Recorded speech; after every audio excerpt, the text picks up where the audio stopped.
ఇప్పటికీ మోపిదేవిలో ఆశ్చర్యం జరుగుతుంది. ప్రధానమూర్తి కింద కలుగులో ఉంటుంది పాము, అందులో ఉంటాడు. వాయువుని వింటూ ఉంటాడు, వేదనాదాన్ని వింటూ ఉంటాడు.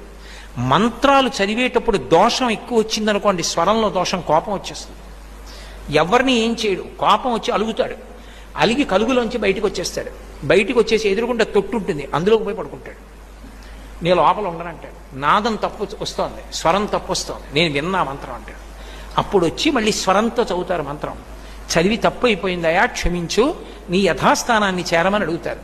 అప్పుడు ఒకసారి మళ్ళీ ఆ బుట్టలోంచి పైకి లేచి మళ్ళీ వెళ్ళిపోతాడు.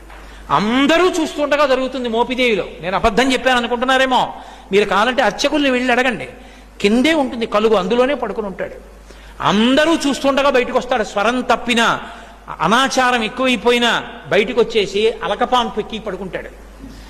మళ్ళీ వెళ్ళి వేదం స్వరంతో చెప్తే లోపలికి వెళ్ళిపోతాడు.